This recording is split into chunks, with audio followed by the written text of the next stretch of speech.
नमस्कार. अच्छा, कधी विचार केलाय का की काही लोकांना अगदी सहजपणे सगळ्यांकडून आदर मिळतो, तर काही लोकांना मात्र नेहमीच संघर्ष करावा लागतो?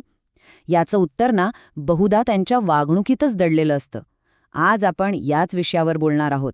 विनम्रता आणि मधुर वर्तनातून मिळणारा सामाजिक सन्मान. आणि यासाठी आपण पंडित श्रीराम शर्मा आचार्य यांच्या सज्जनता और मधुर व्यवहार या पुस्तकातील ज्ञानाचा आधार घेणार आहोत. किती खोल अर्थ आहे ना या वाक्याचा. म्हणजे बघा, आपण आतून कसे आहोत ना, ते काही लपून राहत नाही. जसा लसणाचा वास आपण लपवू शकत नाही, तो श्वासातून बाहेर येतोच, तसंच आपल्या आतला अहंकार, द्वेष किंवा मग दयाळूपणा हे सगळं आपल्या शब्दांमधून आणि वागण्यातून बाहेर डोकावतंच. थोडक्यात काय, तर आपली वागणूकच आपल्या खऱ्या स्वभावाचा आरसा आहे. चला मग बघूया आपला आजचा प्रवास कसा असेल.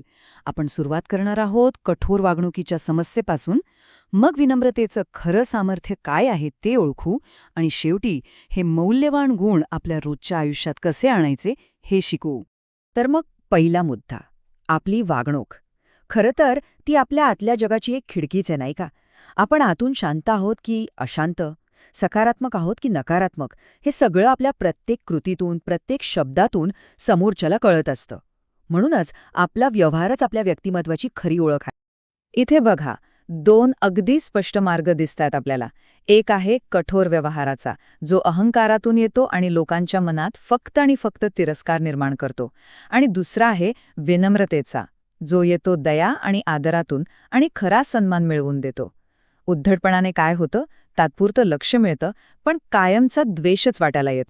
आता आपण एका अशा विषयाबद्दल बोलूया जे तलवारीच्या वारापेक्षाही जास्त घातक ठरू शकतं.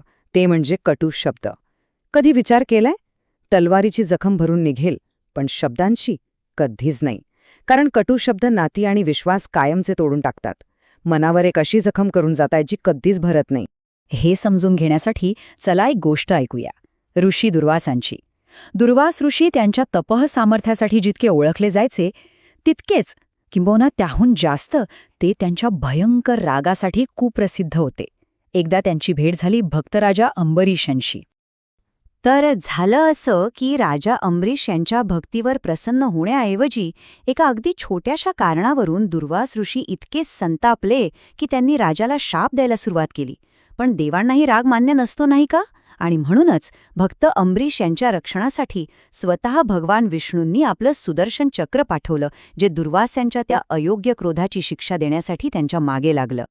आणि मग काय, सुदर्शन चक्रापासून वाचण्यासाठी दुर्वास ऋषी देवादेवांकडे धावत गेले, पण कोणीही त्यांना आश्रय दिला नाही.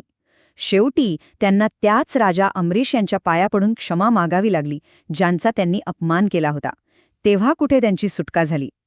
यावरून हेच दिसतं की कठोरता आणि क्रोध मोठमोठ्या तपस्वींनाही खाली खेचू शकतात. तर हा झाला कठोरतेचा अंधार. आता वळूया प्रकाशाकडे, विनम्रतेच्या सामर्थ्याकडे. अनेकांना वाटतं की विनम्रता म्हणजे कमजोरी, पण खरं सांगू, हे पूर्णपणे चुकीचं आहे. विनम्रता हेच तर खऱ्या ताकदीचं लक्षण आहे, खऱ्या प्रभावाची ओळख आहे. याचं एक सर्वोत्तम उदाहरण हवंय. तर हा प्रश्न बघा, विचार करा. महाभारताचं युद्ध सुरू व्हायच्या अगदी काही क्षण आधी पांडवांचे मोठे भाऊ युधिष्ठिर अचानक रथातून उतरतात आणि थेट शत्रूच्या सेनेकडे चालू लागतात. काय वाटलं असेल सगळ्यांना? एकच क्षण सगळीकडे तणाव आणि उत्सुकता निर्माण झाली असेल, नाही का? तर युधिष्ठिरांनी काय केलं? त्यांनी युद्धाची तयारी नाही केली, तर ते थेट गेले भीष्म पितामह आणि गुरु द्रोणाचार्यांकडे, जे त्यांच्या विरोधात लढायला उभे होते, आणि त्यांच्या पाया पडून त्यांनी आशीर्वाद मागितला. केवढा मोठा आदर! ही होती त्यांची विनम्रता. आणि या एका कृतीचा परिणाम काय झाला माहितीये? खुद्द भगवान श्रीकृष्ण अर्जुनाला म्हणाले, युधिष्ठिराने आपल्या विनम्रतेने अर्धी लढाई तर इथेच जिंकलीये. यावरूनच कळतं की खरा विजय शस्त्रांनी नाही तर चारित्र्याने मिळतो. आणि हे सामर्थ्य फक्त जुन्या कथांमध्ये नाहीये. अगदी आपल्या काळातले एक उदाहरण आहे का? डॉक्टर महेंद्रनाथ सरकार एकदा रामकृष्ण परमहंसांच्या आश्रमात गेले. त्यांनी एका व्यक्तीला पाहिलं आणि त्यांना वाटलं हा कोणीतरी माळी आहे. त्यांनी त्याला फुलं तोडून आणायला सांगितली आणि त्या व्यक्तीनेही काहीही न बोलता आनंदाने फुलं तोडून दिली. गंमत तर पुढे आहे.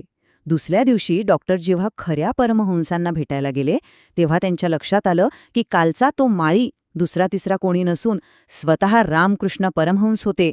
बघा, खरे मोठे लोक किती साधे असतात आणि सेवेतच आपला मोठेपणा मानतात. ह्या कथा ऐकून खूप छान वाटतं, प्रेरणा मिळते. पण सगळ्यात महत्त्वाचा प्रश्न हा आहे की आपण हे आपल्या रोजच्या आयुष्यात कसं आणायचं. चला आता याचबद्दल बोलूया. काही अगदी सोप्या पद्धती आहेत ज्या कोणीही वापरू शकतं. आता इथे बघा, या गोष्टी करायला काही अवघड आहेत का? अजिबात नाही. यासाठी ना वेगळा वेळ लागतो, ना पैसे. विचार करा, जेवढा वेळ आपल्याला उद्धटपणे बोलायला लागतो, तेवढाच वेळात गोडपणेही बोलता येतं. फरक फक्त आपल्या इच्छेचा आणि सवयीचा आहे. हे वाक्य किती खरं आहे ना. आपलं जग म्हणजे का विहिरीसारखं आहे. आपण जसा आवाज देऊ तसाच प्रतिध्वनी परत येणार. आपण जर आदर दिला तर आदर मिळेल, आपण तिरस्कार दिला तर तिरस्कारच परत मिळणार. कदाचित लगेच नाही, पण योग्य वेळी व्याजासकट नक्की परत मिळतो. म्हणून सज्जनतेचा सराव करणं हे फक्त इतरांसाठी नाहीये, तर ते आपल्या स्वतःच्या मानसिक शांतीसाठी गरजेचं आहे. आणि एक गोष्ट नेहमी लक्षात ठेवा, जेव्हा आपण कुणाचा अपमान करतो तेव्हा खरं तर आपण त्यांची नाही तर स्वतःचीच लायकी जगाला दाखवून देत असतो. आणि आता आपण येतो या सगळ्याच्या मूळ गाभ्याकडे. सज्जनता म्हणजे फक्त चांगलं वागणं नाहीये, तर तेच खरं माणूसपण आहे, तेच मनुष्यत्व आहे. याचा अर्थ अगदी सरळ आहे.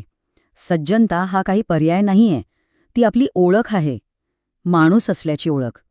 आणि ज्याच्याकडे ती नाही त्याला नरपशु म्हणजेच माणसाच्या रूपातला प्राणी म्हटलं गेलं आहे. म्हणून आपलं माणूसपण सिद्ध करायचं असेल तर पहिली पायरी आहे गोड बोलणं आणि विनम्र वागणं. याचं एक सुंदर उदाहरण म्हणजे जपानचे राजकुमार हिमा शाकुनी. त्यांनी फक्त हे बोलून दाखवलं नाही तर करूनही दाखवलं. ऑलिम्पिकच्या वेळी एक राजकुमार असूनही त्यांनी स्वतःचं नाव खेळाडूंना जेवण वाढवणाऱ्या वेटर्सच्या यादीत दिलं. यावरून काय सिद्ध होतं? खरा प्रभाव पदाले नाही तर विनम्रतेने पडतो. तर ह्या सगळ्याचा सार काय? नैतिकता, सेवा, चांगुलपणा हे सगळे मोठे गुण तेव्हाच टिकतात जेव्हा त्याचा पाया सज्जनता आणि विनम्रतेचा असतो. असं समजा की ही आपल्या माणूसपणाची पहिली आणि सगळ्यात महत्त्वाची परीक्षा आहे. शेवटी यातून आपण काय शिकायचंय? खरा सन्मान मिळवण्यासाठी आणि आपलं चारित्र्य मोठं करण्यासाठी सगळ्यात आधी आपल्याला विनम्रतेची कला शिकावी लागेल. आपली खरी किंमत आपल्या संपत्तीत किंवा पदात नाहीये, तर आपण इतरांशी कसे वागतो यात आहे. लक्षात ठेवा, सज्जनता हाच मानवतेचा सगळ्यात मौल्यवान दागिना आहे.